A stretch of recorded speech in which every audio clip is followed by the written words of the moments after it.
Lassie Farm here. This is part 3 of Soldier's Home by Ernest Hemingway. From where we left off, he sat there on the porch reading a book on the war. It was a history, and he was reading about all the engagements he had been in. It was the most interesting reading he had ever done. He wished there were more maps. He looked forward with a good feeling to reading all the really good histories when they would come out with good detailed maps. Now he was really learning about the war. He had been a good soldier. That made a difference. One morning after he had been home about a month, his mother came into his bedroom and sat on the bed. She smoothed her apron. "I had a talk with your father last night, Harold," she said, "and he is willing for you to take the car out in the evenings." "Yeah?" said Krebs, who was not fully awake. "Take the car out, yeah?" "Yes, your father has felt for some time that you should be able to take the car out in the evenings, whenever you wished, but we only talked it over last night." "I'll bet you made him," Krebs said. "No, it was your father's suggestion that we talked the matter over." "Yeah, I'll bet you made him." Krebs sat up in bed. "Will you come down to breakfast, Harold?" said his mother. "As soon as I get my clothes on," Krebs said.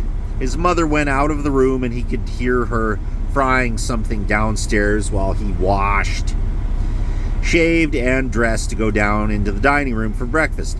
While he was eating breakfast, his sister brought in the mail. "Well, Hare," she said, "you old sleepyhead, what do you ever get up for?" Krebs looked at her. He liked her. She was his best sister. "Have you got the paper?" he asked. She handed him the Kansas City Star, and he shucked off its brown wrapper and opened it to the sporting page. He folded the Star open and propped it against the water pitcher with his cereal dish to steady it so he could read while he ate. "Harold," his mother stood in the kitchen doorway. "Harold, please don't mess up the paper. Your father can't read the Star if it's been mussed." "I won't muss it," said Krebs. His sister sat down at the table and watched him while he read.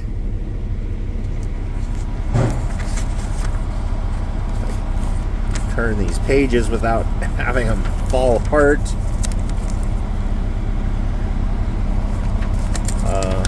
Wait a minute. 11. Okay. "We're playing indoor over at school this afternoon," she said. "I'm going to pitch." "Good," said Krebs. "How's the old wing?"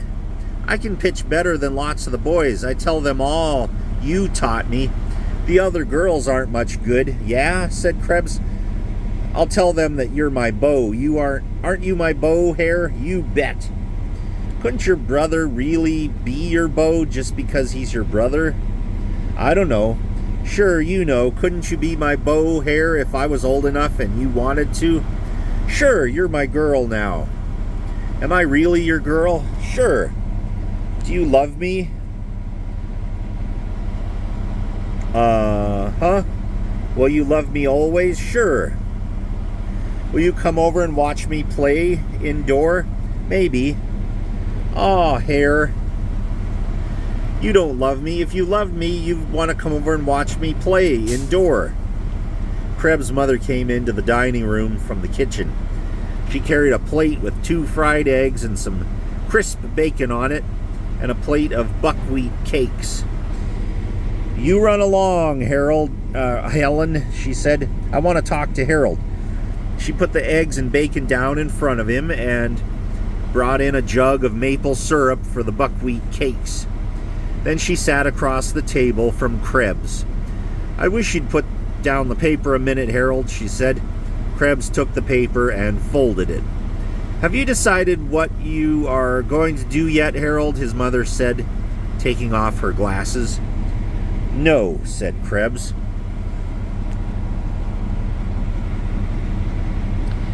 Don't you think it's about time? His mother did not say this in a mean way. She seemed worried. I hadn't thought about it, Krebs said. God has work for everyone to do, his mother said. There can be no idle hands in his kingdom. I'm not in his kingdom, Krebs said. We are all of us in his kingdom. Krebs felt embarrassed and resentful, as always. I've worried about you so much, Harold, his mother went on. I know the temptations you must have been exposed to. I know how weak men are. I know what your own dear grandfather, my own father, told us about the Civil War, and I have prayed for you. I pray for you all day long, Harold.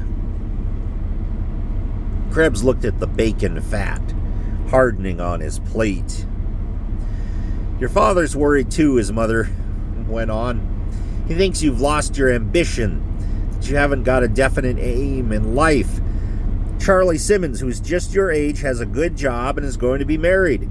The boys are all settling down. They're all determined to get somewhere. You can see that boys like Charlie Simmons are on their way to being a credit to the community. Krebs said nothing. Don't look that way, Harold, his mother said. You know we love you, and I want to tell you for your own good how matters stand. Your father does not want to hamper your freedom. And we'll leave it there for now. Thanks for watching Short Story Masterpieces with Lassie Farm.